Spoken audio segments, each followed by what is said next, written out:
पंजाब कांग्रेस ਦੀਆਂ ਬਾਕੀ ਬਚੀਆਂ ਟਿਕਟਾਂ ਨੂੰ ਲੈ ਕੇ ਫਸਿਆ ਪੇਜ ਸੋਨੀਆ ਗਾਂਧੀ ਨੇ ਸੱਦੀ ਸੀਈਸੀ ਦੀ ਮੀਟਿੰਗ ਕੱਲ ਦੂਜੀ ਲਿਸਟ ਨੂੰ ਲੈ ਕੇ ਹੋਵੇਗਾ ਮੰਥਨ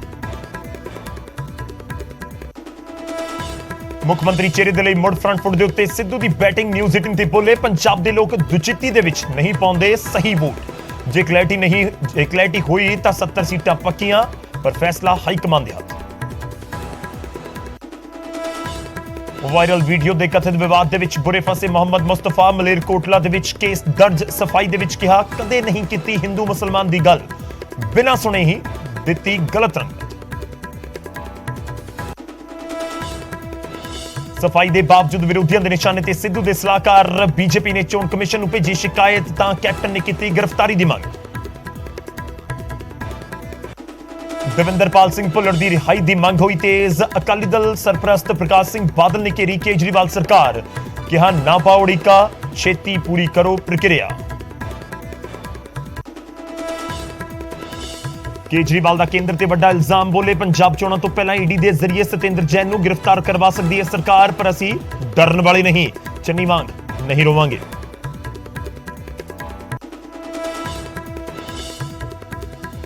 ਹੁਣ ਵਿਰੋਧੀ ਖੇਮੇ ਤੇ ਰਾਣਾ ਗੁਰਜੀਤ ਦਾ ਚਿੱਠੀ ਦੇ ਨਾਲ ਵਾਰ ਰਾਣਾ ਗੁਰਜੀਤ ਨੇ ਸੋਨੀਆ ਨੂੰ ਲਿਖੀ ਚਿੱਠੀ ਕਿਹਾ ਜੇਲ੍ਹ ਦੇ ਵਿੱਚ ਬੰਦ ਖਹਿਰਾ ਨੂੰ ਪਾਰਟੀ ਤੋਂ ਕੀਤਾ ਜਾਵੇ ਬਾਹਰ ਕੁਝ ਦਿਨ ਪਹਿਲਾਂ ਖਹਿਰਾ ਦੇ ਵੱਲੋਂ ਰਾਣਾ ਗੁਰਜੀਤ ਦੇ ਖਿਲਾਫ ਹਾਈ ਕਮਾਨ ਨੂੰ ਭੇਜੀ ਗਈ ਸੀ ਸ਼ਿਕਾਇਤ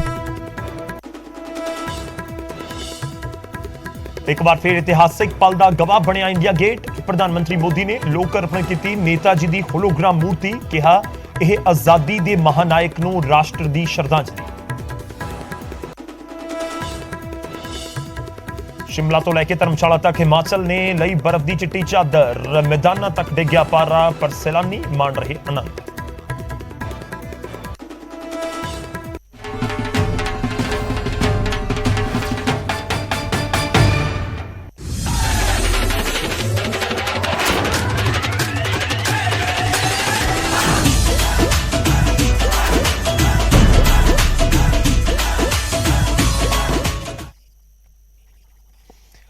सत श्री अकाल स्वागत है गौरव शुक्ला मैं हाँ तुहाडे नाल बुलेटिन दा आगाज करन जा रहे हैं सब तो पहला गल होवेगी कांग्रेस दी बाकी बचियां टिकटां दी पंजाब कांग्रेस दे विच टिकटां नूं लैके पेच फसिया नजर आउंदा है सोनिया गांधी ने सीईसी दी मीटिंग सद लई है सोमवार नूं उम्मीदवारां दी दूजी लिस्ट दे उत्ते मंथन होवेगा दूजी अते फाइनल लिस्ट हो सकदी है लीडरां दे विच टिकटां नूं लैके सहमति नहीं बन रही जो जानकारी न्यूज़ 18 पंजाब तक पहुंच रही है मंगलवार तक जिहड़ी उम्मीदवारां दी दूजी लिस्ट है जारी की जा सकती है और यह भी तुहानूं दस दईए कि 25 तरीक यानी मंगलवार तो ही नामजदगियां ਦਾ ਦੌਰ ਵੀ ਪੰਜਾਬ ਦੇ ਵਿੱਚ ਸ਼ੁਰੂ ਹੋ ਰਿਹਾ ਹੈ ਤੇ ਲੀਡਰਾਂ ਦੇ ਵਿੱਚ ਟਿਕਟਾਂ ਨੂੰ ਲੈ ਕੇ ਔਰ ਲੀਡਰ ਟਾਪ ਦੇ ਜਿਹੜੇ ਹੋਣਗੇ ਜਿਹੜੇ ਬੈਠਦੇ ਨੇ ਮੀਟਿੰਗ ਦੇ ਵਿੱਚ ਜਦੋਂ ਟਿਕਟਾਂ ਫਾਈਨਲ ਹੁੰਦੀਆਂ ਨੇ ਤਾਂ ਉਹਨਾਂ ਦੇ ਵਿੱਚ ਸਹਿਮਤੀ ਨਹੀਂ ਬਣ ਰਹੀ ਇਹ ਇਸ ਸਮੇਂ ਜ਼ਰੂਰ ਜਾਣਕਾਰੀ ਨਿਕਲ ਕੇ ਸਾਹਮਣੇ ਆ ਰਹੀ ਹੈ ਪਰ ਤੁਹਾਨੂੰ ਦੱਸ ਦਈਏ ਕਿ ਸੀਈਸੀ ਦੀ ਬੈਠਕ ਇੱਕ ਵਾਰ ਫਿਰ ਤੋਂ ਸੱਦੀ ਗਈ ਹੈ ਸੋਮਵਾਰ ਨੂੰ ਸੋਨੀਆ ਗਾਂਧੀ ਸੀਈਸੀ ਦੀ ਬੈਠਕ ਇੱਕ ਵਾਰ ਫਿਰ ਤੋਂ ਉਹਨਾਂ ਨੇ ਸੱਦੀ ਹੈ ਤੇ ਟਿਕਟਾਂ ਨੂੰ ਲੈ ਕੇ ਜਿਹੜਾ ਪੇਚ ਫਸਿਆ ਪੰਜਾਬ ਦੀਆਂ ਚੋਣਾਂ ਦੇ ਐਂਡ ਵਿਚਾਲੇ ਤਾਂ ਉਹ ਦੂਰ ਕਰਨ ਦੀ ਕੋਸ਼ਿਸ਼ ਲਾਜ਼ਮੀ ਤੌਰ ਤੇ ਹੋਵੇਗੀ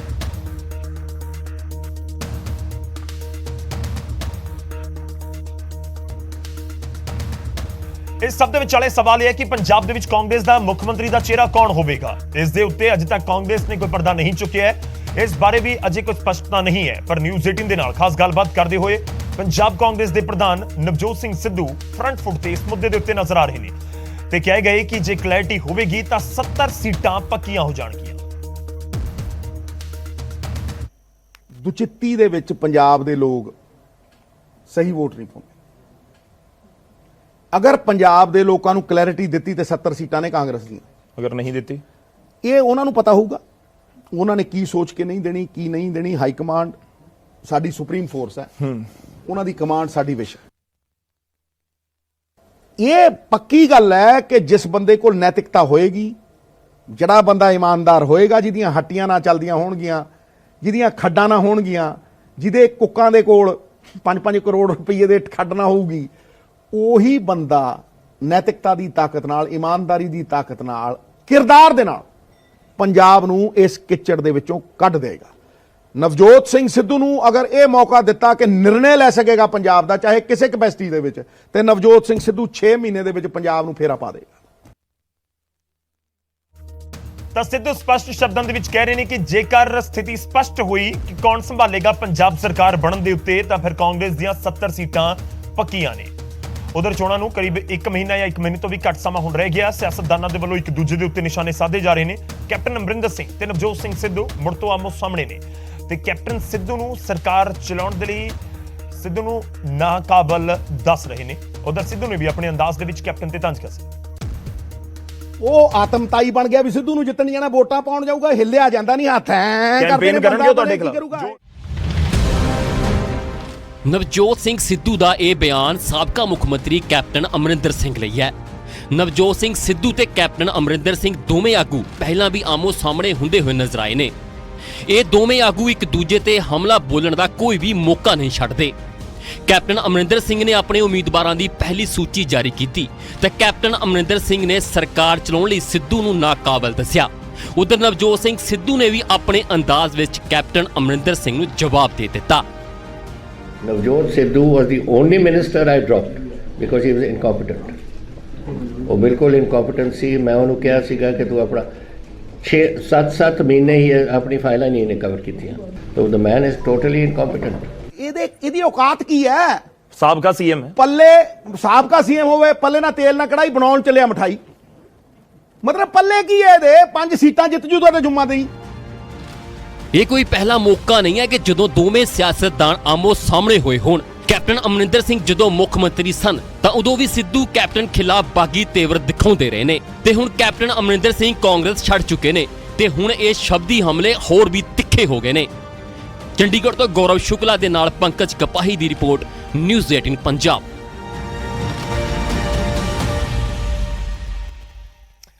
ਤਾਂ ਸਿੱਧੂ ਕੈਪਟਨ ਇੱਕ ਦੂਜੇ ਦੇ ਖਿਲਾਫ ਇੱਕ ਵਾਰ ਫਿਰ ਤੋਂ ਤਿੱਖੇ ਸ਼ਬਦੀ ਹਮਲੇ ਬੋਲਦੇ ਨਜ਼ਰ ਆ ਰਹੇ ਨੇ। ਪਰ ਇਸ ਸਭ ਦੇ ਵਿਚਾਲੇ ਇਲੈਕਸ਼ਨ ਨੇੜੇ ਆ ਰਹੇ ਨੇ ਤੇ ਕਾਂਗਰਸ ਦੇ ਵਿੱਚ ਕਲੇਸ਼ ਖਤਮ ਹੋਣ ਦਾ ਨਾਮ ਲੈਂਦਾ ਨਜ਼ਰ ਨਹੀਂ ਆ ਰਿਹਾ। ਰਾਣਾ ਗੁਰਜੀਤ ਨੇ ਹੁਣ ਚਿੱਠੀ ਲਿਖ ਦਿੱਤੀ ਹੈ ਸੋਨੀਆ ਗਾਂਧੀ ਨੂੰ ਤੇ ਮੰਗ ਕੀਤੀ ਹੈ ਸੁਖਪਾਲ ਖਹਿਰਾ ਨੂੰ ਬਾਹਰ ਕਰਨ ਦੀ। ਰਾਣਾ ਗੁਰਜੀਤ ਦੇ ਵੱਲੋਂ ਮੰਗ ਕੀਤੀ ਗਈ ਹੈ ਕਿ ਸੁਖਪਾਲ ਖਹਿਰਾ ਨੂੰ ਪਾਰਟੀ ਤੋਂ ਬਾਹਰ ਕਰ ਦਿੱਤਾ ਜਾਵੇ ਤੇ ਇਲਜ਼ਾਮ ਨੇ ਕਿ ਖਹਿਰਾ ਦੇ ਉੱਤੇ ਡਰੱਗ ਮਨੀ ਦਾ ਇਲਜ਼ਾਮ ਹੈ। ਕਾਂਗਰਸ ਨੇ ਖਹਿਰਾ ਨੂੰ ਭਲੱਤ ਤੋਂ ਟਿਕਟ ਦਿੱਤੀ ਹੈ। ਵਿਧਾਨ ਸਭਾ ਚੋਣਾਂ ਲੜਨ ਦੇ ਲਈ ਕੁਝ ਦਿਨ ਪਹਿਲਾਂ ਖਹਿਰਾ ਸਣੇ 4 ਆਗੂਆਂ ਦੇ ਵੱਲੋਂ ਰਾਣਾ ਗੁਰਜੀਤ ਦੇ ਖਿਲਾਫ ਸ਼ਿਕਾਇਤ ਕੀਤੀ ਗਈ ਸੀ, ਪਾਰਟੀ ਦੇ ਵਿੱਚੋਂ ਬਾਹਰ ਕਰਨ ਦੀ ਮੰਗ ਕੀਤੀ ਗਈ ਸੀ ਤੇ ਹੁਣ ਰਾਣਾ ਗੁਰਜੀਤ ਦੇ ਵੱਲੋਂ ਵੀ ਇੱਕ ਚਿੱਠੀ ਲਿਖ ਕੇ ਖਹਿਰਾ ਨੂੰ ਬਾਹਰ ਕਰਨ ਦੀ ਮੰਗ ਕੀਤੀ ਗਈ ਹੈ। ਖੈਰ ਰਾਣਾ ਗੁਰਜੀਤ ਬਹੁਤ ਖੁੱਲ੍ਹ ਕੇ ਇਸ ਸਮੇਂ ਖਹਿਰਾ ਔਰ ਨਵਤੇਜ ਚੀਮਾ ਦੇ ਖਿਲਾਫ ਬੋਲਦੇ ਹੋਏ ਨਜ਼ਰ ਆ ਰਹੇ ਨੇ। ਨਵਤੇਜ ਚੀਮਾ ਦੇ ਖਿਲਾਫ ਤਾਂ ਕਹਿ ਰਹੇ ਨੇ ਕਿ ਮੇਰਾ ਬੇਟਾ ਚੋਣ ਮੈਦਾਨ 'ਚ ਉਤਰੇਗਾ ਤੇ ਜਿੱਤਣ ਨਹੀਂ ਦੇਵਾਂਗੇ ਤੇ ਦੂਜੇ ਪਾਸੇ ਖਹਿਰਾ ਨੂੰ ਤਾਂ ਪਾਰਟੀ ਤੋਂ ਬਾਹਰ ਕਰਨ ਦੀ ਹੀ ਮੰਗ ਕਰ ਰਹੇ ਨੇ।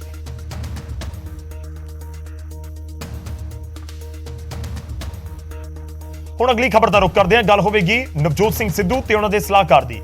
ਕਥਿਤ ਭੜਕਾਊ ਬਿਆਨ ਦੇ ਮਾਮਲੇ ਦੇ ਵਿੱਚ ਨਵਜੋਤ ਸਿੰਘ ਸਿੱਧੂ ਦੇ ਸਲਾਹਕਾਰ ਮੁਹੰਮਦ ਮੁਸਤਫਾ ਤੇ FIR ਦਰਜ ਹੋ ਗਈ ਹੈ। ਪਰ ਉਧਰ ਵਿਰੋਧੀ ਹਲੇ ਵੀ ਮੁਸਤਫਾ ਦਾ ਖੇੜਾ ਨਹੀਂ ਛੱਡ ਰਹੇ। ਬੀਜੇਪੀ ਨੇ ਚੋਣ ਕਮਿਸ਼ਨ ਨੂੰ ਸ਼ਿਕਾਇਤ ਕਰ ਦਿੱਤੀ ਹੈ ਤਾਂ ਕੈਪਟਨ ਅਮਰਿੰਦਰ ਸਿੰਘ ਨੇ ਮੁਸਤਫਾ ਦੀ ਗ੍ਰਿਫਤਾਰੀ ਦੀ ਮੰਗ ਤੱਕ ਕਰ ਦਿੱਤੀ। मेरे जलसे के बराबर में अगर फितनों को इजाजत दी गई तो मैं ऐसे हालात पैदा कर दूंगा कि संभालने मुश्किल हो जाएगा। ਸਾਬਕਾ ਡੀਜੀਪੀ ਮੁਹੰਮਦ ਮੁਸਤਫਾ ਨੂੰ ਇਹ ਬਿਆਨ ਦੇਣਾ ਕਿਤੇ ਨਾ ਕਿਤੇ ਮਹਿੰਗਾ ਪੈ ਗਿਆ।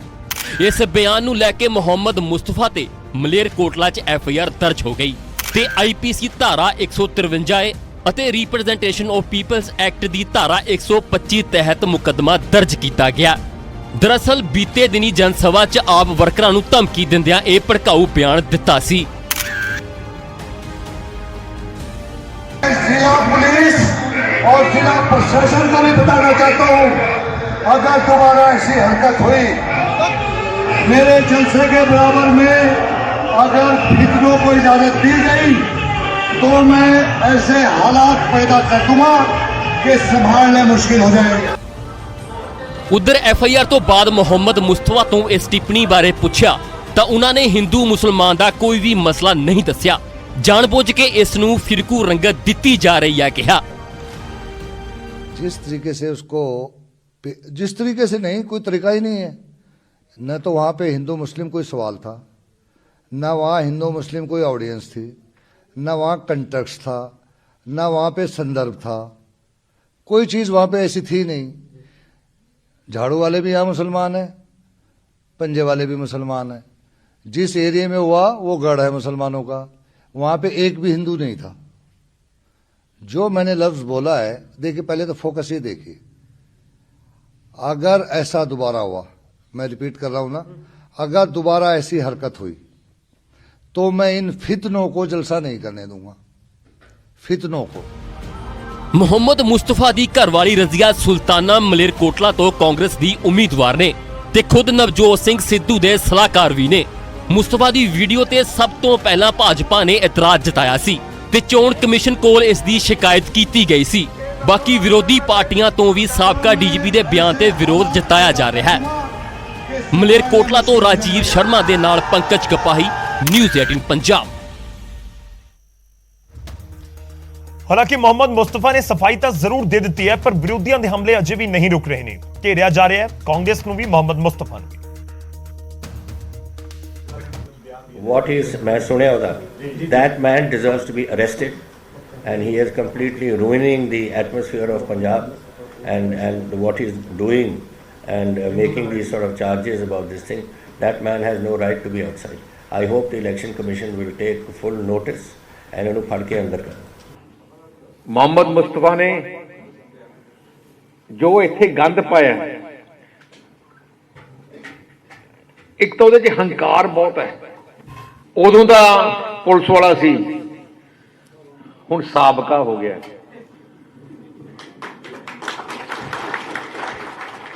ਸਾਬਕਾ ਨੂੰ ਨਾ ਸਿਪਾਹੀ ਨਹੀਂ ਸੱਚੀ ਗੱਲ ਲਾਉਂਦਾ। ਇਹਦਾ ਮੈਨੂੰ ਲੱਗਦਾ ਦਿਮਾਗ ਖਿੱਲਿਆ ਪਿਆ। कब आप डीजीपी रहे हैं और आपकी भावना ऐसी है, एक धर्म के प्रति ऐसी आस्था है, इसका मतलब है आपके काल के अंदर जो भी घटनाएं घटी होंगी आपने इसी तरीके से आपने न्याय किया होगा कि एक वर्ग को दबाया जाए और अपने वर्ग को उभारा जाए, चाहे वह न्याय के अनुकूल करता हो या ना करता हो। आज से 2 दिन पहले माहौल बिगाड़ने की कोशिशें करी पंजाब का और ऐसे भड़काऊ बयान दिए जिससे समाज में जहर घोला जाए, पंजाब को धर्म के नाम पे बांटने की कोशिश करी। आम आदमी पार्टी ने इन बयानों की कंप्लेंट इलेक्शन कमीशन से लेकर पंजाब पुलिस तक करी कि मेरे हिसाब दे नाल कोई होवे, कोई अगर पंजाबीयत दे फैब्रिक नूं तोड़ेगा ते पंजाब ਉਹਦੇ ਅੱਗੇ ਖੜਾ ਹੋਏਗਾ ਚੱਟਾਨ ਵਾਂਗ। ਔਰ ਪੰਜਾਬ ਆਪਸੀ ਭਾਈਚਾਰੇ ਨਾਲ, ਪ੍ਰੇਮ ਨਾਲ, ਜ਼ਾਤ ਪਾਤ ਤੋਂ ਉੱਤੇ ਉੱਠ ਕੇ, ਧਰਮਾਂ ਤੋਂ ਉੱਤੇ ਉੱਠ ਕੇ ਖੜੇਗਾ। ਹੁਣ ਅੱਗੇ ਵਧਦੇ ਅਗਲੀ ਖਬਰ ਦਾ ਰੁਖ ਕਰਦੇ ਹਾਂ। ਦਵਿੰਦਰਪਾਲ ਭੁੱਲਰ ਦੀ ਰਿਹਾਈ ਦੀ ਮੰਗ ਨੂੰ ਲੈ ਕੇ ਸਾਬਕਾ ਸੀਐਮ ਪ੍ਰਕਾਸ਼ ਸਿੰਘ ਬਾਦਲ ਨੇ ਮੰਗ ਕੀਤੀ ਹੈ ਕਿ ਦਵਿੰਦਰਪਾਲ ਭੁੱਲਰ ਦੀ ਰਿਹਾਈ ਨੂੰ ਲੈ ਕੇ ਜੋ ਵੀ ਪ੍ਰਕਿਰਿਆ ਉਹ ਦਿੱਲੀ ਦੀ ਸਰਕਾਰ ਜਲਦ ਤੋਂ ਜਲਦ ਕੰਪਲੀਟ ਕਰੇ। ਦਿੱਲੀ ਦੀ ਕੇਜਰੀਵਾਲ ਸਰਕਾਰ ਦੇ ਉੱਤੇ ਪ੍ਰਕਾਸ਼ ਸਿੰਘ ਬਾਦਲ ਨਿਸ਼ਾਨਾ ਸਾਧਦੇ ਨਜ਼ਰ ਆਏ ਤੇ ਉਹਨਾਂ ਨੇ ਕਿਹਾ ਕਿ ਰਿਹਾਈ ਦੇ ਵਿੱਚ ਦਿੱਲੀ ਸਰਕਾਰ ਅੜਿੱਕਾ ਬਣ ਰਹੀ ਹੈ। ਛੇਤੀ ਜੋ ਵੀ ਪ੍ਰਕਿਰਿਆ ਹੈ ਉਸ ਨੂੰ ਕੰਪਲੀਟ ਕੀਤਾ ਜਾਵੇ ਤਾਂ ਕਿ ਦਵਿੰਦਰਪਾਲ ਭੁੱਲਰ ਦੀ ਰਿਹਾਈ ਹੋ ਸਕੇ। सरदार ਦਵਿੰਦਰਪਾਲ ਸਿੰਘ ਜੋ ਲੰਮੇ ਸਮੇਂ ਤੋਂ ਜੇਲ੍ਹ 'ਚ ਹਨ ਔਰ ਆਪਣੀ ਜੇਲ੍ਹ ਦੀ ਪੂਰੀ ਜਿਹੜੀ ਯਾਤਰਾ ਸੀ ਉਹ ਪੂਰੀ ਖਤਮ ਕਰ ਚੁੱਕੇ ਹਨ ਤੇ ਉਹਨਾਂ ਦੀ ਰਿਹਾਈ ਜਿਹੜੀ ਹੈ ਉਹ ਸੈਂਟਰ ਗਵਰਨਮੈਂਟ ਨੇ ਵੀ ਅਪਰੂਵ ਕਰ ਦਿੱਤੀ ਹੈ ਤੇ ਜੁਡੀਸ਼ਰੀ ਨੇ ਵੀ ਅਪਰੂਵ ਕਰ ਦਿੱਤੀ ਹੈ। ਪਤਾ ਨਹੀਂ ਕੀ ਕਾਰਨ ਹੈ ਕਿ ਕੇਜਰੀਵਾਲ ਸਾਹਿਬ ਜੋ ਦਿੱਲੀ ਦੇ ਚੀਫ ਮਿਨਿਸਟਰ ਹਨ ਉਹ ਉਹਨਾਂ ਦੇ ਦਸਤਖਤ ਹੋਣੇ, ਔਰ ਜੋ ਤਾਈ ਉਹਨਾਂ ਦੇ ਦਸਤਖਤ ਨਹੀਂ ਹੁੰਦੇ ਉਹ ਰਿਲੀਜ਼ ਨਹੀਂ ਹੁੰਦੇ। ਔਰ ਪਤਾ ਨਹੀਂ ਕਿਉਂ ਰੋਕੀ ਬੈਠੇ ਹੈ ਜਦੋਂ ਸਾਰੇ ਕਿਸੇ ਨੂੰ ਕੋਈ ਇਤਰਾਜ਼ ਨਹੀਂ। ਸਾਰੀ ਜੁਡੀਸ਼ੀਅਲ ਤੇ ਗਵਰਨਮੈਂਟਲ ਜਿਹੜੀਆਂ ਕਲੀਅਰੈਂਸਿਸ ਹੋ ਗਈਆਂ ਸੈਂਟਰ ਗਵਰਨਮੈਂਟ ਦੀਆਂ, ਤਾਂ ਉਹਨਾਂ ਨੂੰ ਇਸ ਚੀਜ਼ 'ਤੇ ਪੈਂਡਿੰਗ ਰੱਖਣਾ ਇਹ ਕੋਈ ਦੇਸ਼ ਦਾ ਪੰਜਾਬ ਦੇ ਹਿੱਤ ਨਹੀਂ। ਹੁਣ ਅੱਗੇ ਵਧਦੇ ਅਗਲੀ ਖਬਰ ਦਾ ਰੁਖ ਕਰਦੇ ਹਾਂ। ਪੰਜਾਬ ਦੇ ਵਿੱਚ ਚੋਣ ਸਰਗਰਮੀ ਦੇ ਵਿਚਾਲੇ ਈਡੀ ਦੀ ਛਾਪੇਮਾਰੀ ਦੇ ਉੱਤੇ ਵੀ ਘਮਸਾਣ ਜਾਰੀ ਹੈ। ਉਧਰ ਕੇਜਰੀਵਾਲ ਨੇ ਆਪਣੇ ਹੀ ਮੰਤਰੀ ਸਤਿੰਦਰ ਜੈਨ ਦੀ ਗ੍ਰਿਫਤਾਰੀ ਦਾ ਸ਼ੱਕ ਜਤਾਇਆ ਹੈ। ਉੱਥੇ ਉਹਨਾਂ ਨੇ ਇੱਕ ਵਾਰ ਮੁੜ ਤੋਂ ਸੀਐਮ ਚੰਨੀ ਤੇ ਵੀ ਨਿਸ਼ਾਨਾ ਸਾਧਿਆ।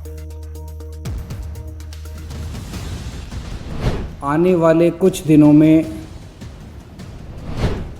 ईडी सत्येंद्र जैन जी को गिरफ्तार करने वाली है। उनका स्वागत है। ਈਡੀ ਦੀ ਛਾਪੇਮਾਰੀ ਦੇ ਬਹਾਨੇ ਕੇਜਰੀਵਾਲ ਲਗਾਤਾਰ ਸੀਐਮ ਚੰਨੀ ਤੇ ਨਿਸ਼ਾਨੇ ਸਾਧ ਰਹੇ ਨੇ ਤੇ ਹੁਣ ਪੰਜਾਬ ਚੁਣਾਵ ਤੋਂ ਪਹਿਲਾਂ ਕੇਜਰੀਵਾਲ ਨੂੰ ਆਪਣੇ ਹੀ ਮੰਤਰੀ ਸਤਿੰਦਰ ਜੈਨ ਦੀ ਗ੍ਰਿਫਤਾਰੀ ਦਾ ਖਦਸ਼ਾ ਸਤਾਉਣ ਲੱਗਿਆ ਹੈ। ਹਾਲਾਂਕਿ ਉਹਨਾਂ ਨੇ ਸਾਫ਼ ਕੀਤਾ ਹੈ ਕਿ ਨਾ ਤਾਂ ਉਹ ਈਡੀ ਦੀ ਛਾਪੇਮਾਰੀ ਤੋਂ ਡਰਦੇ ਨੇ ਅਤੇ ਨਾ ਹੀ ਜੇਲ੍ਹ ਜਾਣ ਤੋਂ। आने वाले कुछ दिनों में ईडी सत्येंद्र जैन जी को गिरफ्तार करने वाली है। उनका स्वागत है। सत्येंद्र जैन के ऊपर पहले भी केंद्र सरकार 2 बार रेड करवा चुकी है। उन रेड में उन्हें कुछ नहीं मिला। फिर से वो अगर आना चाहते हैं, उनका बहुत बहुत स्वागत है। ਕੇਜਰੀਵਾਲ ਨੇ ਕੇਂਦਰ ਸਰਕਾਰ ਤੇ ਜੰਮ ਕੇ ਹਮਲਾ ਬੋਲਿਆ ਤੇ ਲੱਗੇ ਹੱਥ ਸੀਐਮ ਚੰਨੀ ਨੂੰ ਵੀ ਨਹੀਂ ਬਖਸ਼ਿਆ। ਕੇਜਰੀਵਾਲ ਨੇ ਕਿਹਾ ਕਿ ਚੰਨੀ ਦੀ ਤਰ੍ਹਾਂ ਉਹ ਈਡੀ ਦੀ ਛਾਪੇਮਾਰੀ ਤੋਂ ਡਰਨਗੇ ਨਹੀਂ ਅਤੇ ਉਹਦਾ ਡਟ ਕੇ ਮੁਕਾਬਲਾ ਕਰਨਗੇ। हमें ना जेल जाने से डर लगता, ना आपकी रेड से डर लगता है। हम चन्नी जी की तरह रोएंगे नहीं, हम चन्नी जी की तरह बौखलाएंगे नहीं। बुरी तरह से बौखलाए हुए चन्नी जी, हाय रे मर गया रे, मेरे ऊपर रेड कर दी रे, मेरे रिश्तेदारों पे रेड कर दी रे। क्यों बौखलाए हुए हैं? वो बौखलाए हुए हैं क्योंकि उन्होंने गलत काम किए हैं, उनकी गलतियां पकड़ी गई। मैं तो देखो पंजाब में इलेक्शन है, पॉलिटिक्स ही है। अब देखो पंजाब के इलेक्शन आ रहे हैं तो इसकी वजह से लगता है। पिछली बार भी पंजाब इलेक्शन से पहले ही स्टार्ट हुआ था, तो मेरे यहाँ पे रेड वेड हुई थी, तब भी पंजाब इलेक्शन थे। 2017 में पंजाब इलेक्शन से पहले हुआ था, अब फिर पंजाब इलेक्शन है दोबारा से लगता है।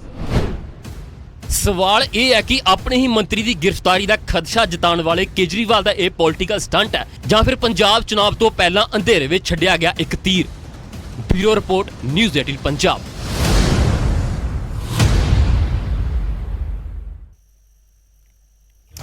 ਅੱਗੇ ਵਧਦੇ ਹਾਂ ਤੇ ਹੁਣ ਗੱਲ ਭਗਵੰਤ ਮਾਨ ਦੀ ਵੀ ਕਰਦੇ ਹਾਂ। ਟਿਕਟ ਦੇ ਐਲਾਨ ਤੋਂ ਬਾਅਦ ਮੁੱਖ ਮੰਤਰੀ ਦਾ ਚਿਹਰਾ ਐਲਾਨੇ ਜਾਣ ਤੋਂ ਬਾਅਦ ਭਗਵੰਤ ਮਾਨ ਪਹਿਲੀ ਵਾਰ ਧੂਰੀ ਪਹੁੰਚੇ। ਉਹਨਾਂ ਦਾ ਵਿਧਾਨ ਸਭਾ ਹਲਕਾ ਜਿੱਥੇ ਉਹ ਚੋਣ ਲੜ ਰਹੇ ਨੇ। ਇਸ ਦੌਰਾਨ ਪਾਰਟੀ ਵਰਕਰਾਂ ਨੇ ਉਹਨਾਂ ਦਾ ਸ਼ਾਨਦਾਰ ਸਵਾਗਤ ਕੀਤਾ। ਭਗਵੰਤ ਨੇ ਵਰਕਰਾਂ ਦੇ ਨਾਲ ਮੁਲਾਕਾਤ ਕੀਤੀ, ਪ੍ਰਚਾਰ ਕੀਤਾ, ਧਾਰਮਿਕ ਸਥਾਨਾਂ ਦੇ ਉੱਤੇ ਸੀਸ ਨਿਵਾਇਆ, ਸ਼ਿਵ ਮੰਦਿਰ ਦੇ ਵਿੱਚ ਪੂਜਾ ਅਰਚਨਾ ਕੀਤੀ ਤੇ ਧੂਰੀ ਦੇ ਲੋਕਾਂ ਤੱਕ ਹੁਣ ਪਹੁੰਚ ਕਰਨ ਦੀ ਕੋਸ਼ਿਸ਼ ਭਗਵੰਤ ਮਾਨ ਕਰ ਰਹੇ ਨੇ।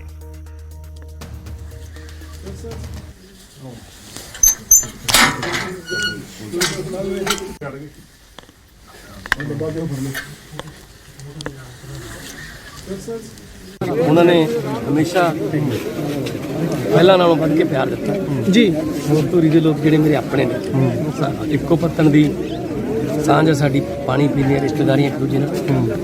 ਸੋ 14 ਚ ਵੀ 19 ਚ ਵੀ ਧੂਰੀ ਦੇ ਲੋਕਾਂ ਨੇ ਬਹੁਤ ਵੱਡੇ ਮਾਨ ਸਾਹਿਬ ਮੁਕਾਬਲਾ ਕਿੰਨਾ ਕੁ ਟਫ ਹੈ?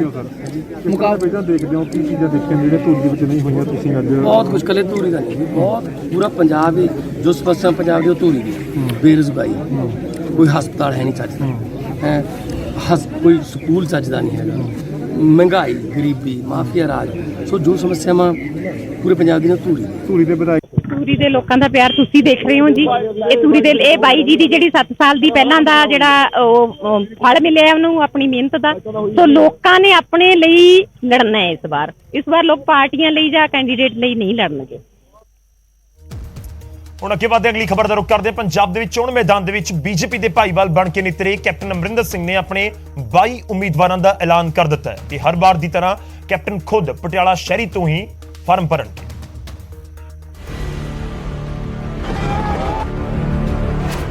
ਪੰਜਾਬ ਦੇ ਸਾਬਕਾ ਮੁੱਖ ਮੰਤਰੀ ਕੈਪਟਨ ਅਮਰਿੰਦਰ ਸਿੰਘ ਇਸ ਵਾਰ ਭਾਜਪਾ ਤੇ ਢੀਂਡਸਾ ਨਾਲ ਮਿਲ ਕੇ ਚੁਣਾਵ ਲੜ ਰਹੇ ਨੇ।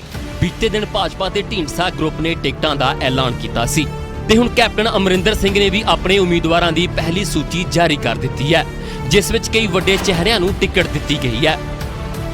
ਕੈਪਟਨ ਅਮਰਿੰਦਰ ਸਿੰਘ ਨੇ ਕੁੱਲ 22 ਹਲਕਿਆਂ ਦੇ ਉਮੀਦਵਾਰਾਂ ਦੀ ਲਿਸਟ ਜਾਰੀ ਕਰ ਦਿੱਤੀ ਹੈ, ਜਿਨ੍ਹਾਂ ਵਿੱਚ ਮਾਲਵਾ ਖੇਤਰ ਦੇ 17, ਮਾਝਾ ਦੇ 2 ਤੇ ਦੁਆਬਾ ਦੇ 3 ਹਲਕੇ ਸ਼ਾਮਿਲ ਨੇ।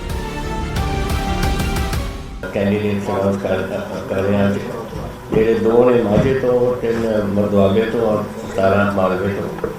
ਐਂਡ ਅਸੀਂ ਸੈਕੰਡ ਰਾਊਂਡ ਅਸੀਂ 2-3 ਦਿਨਾਂ ਦੇ ਵਿੱਚ ਕਰਾਂਗੇ। We have a very good.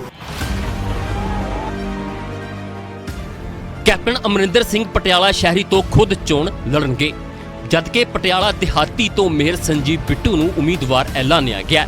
Captain Amarinder Singh Nakodar ਤੋਂ ਸਾਬਕਾ ਹਾਕੀ ਕਪਤਾਨ ਅਜੀਤਪਾਲ ਨੂੰ ਟਿਕਟ ਦਿੱਤੀ ਗਈ ਹੈ। ਉਧਰ ਮਲੇਰਕੋਟਲਾ ਤੋਂ ਸਾਬਕਾ ਵਿਧਾਇਕ ਫਰਜ਼ਾਨਾ ਆਲਮ ਨੂੰ ਉਮੀਦਵਾਰ ਐਲਾਨਿਆ ਗਿਆ ਹੈ। ਮੈਂ ਤਾਂ ਕਿਹਾ ਮੈਂ ਆਪ ਹੈ ਪਟਿਆਲਾ ਸ਼ਹਿਰ ਤੁਸੀਂ ਕਿਸੇ ਹੋਰ ਨੂੰ ਚਾਹੁੰਦੇ ਹੋ? ਨਹੀਂ, ਨਵਜੋਤ ਸਿੰਘ ਸਿੱਧੂ ਨੂੰ ਮੈਂ ਕਿਹਾ ਸੀ ਉਹਨੂੰ ਜਿੱਤਣ ਨਹੀਂ ਦੇਣਾ ਔਰ ਨਾ ਜਿੱਤਣ ਦੇਣਾ। ਇਸ ਵਾਰ ਕੈਪਟਨ ਅਮਰਿੰਦਰ ਸਿੰਘ ਭਾਜਪਾ ਨਾਲ ਗੱਠਜੋੜ ਕਰਕੇ ਚੁਣਾਵ ਲੜ ਰਹੇ ਨੇ, ਜਿਸ ਨੂੰ ਲੈ ਕੇ ਤਿੰਨੋਂ ਭਾਈਵਾਲ ਪਾਰਟੀਆਂ ਨੇ ਆਪਣੇ ਉਮੀਦਵਾਰ ਐਲਾਨਣੇ ਸ਼ੁਰੂ ਕਰ ਦਿੱਤੇ ਨੇ। ਭਾਜਪਾ ਨੇ 35, ਢੀਂਡਸਾ ਗਰੁੱਪ ਨੇ 12 ਤੇ ਕੈਪਟਨ ਨੇ ਹਾਲੇ ਤੱਕ 22 ਉਮੀਦਵਾਰਾਂ ਦਾ ਐਲਾਨ ਕੀਤਾ ਤੇ ਬਾਕੀ ਰਹਿੰਦੇ ਉਮੀਦਵਾਰਾਂ ਦਾ ਜਲਦੀ ਹੀ ਐਲਾਨ ਕਰਨ ਦੀ ਗੱਲ ਕਹੀ ਹੈ।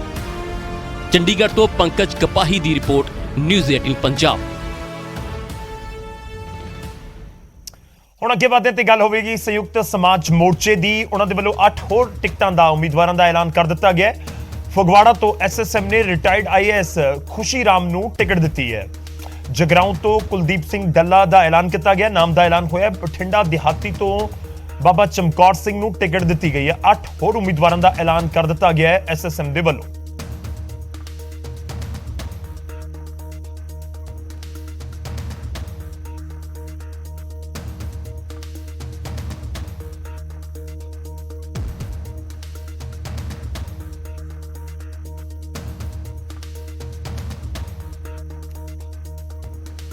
ਇਸ ਬੁਲੇਟਿਨ ਦੇ ਵਿੱਚ ਇੰਨਾ ਹੀ। ਤੁਸੀਂ ਜੁੜੇ ਰਹੋ ਨਿਊਜ਼ 18 ਪੰਜਾਬ ਦੇ ਨਾਲ।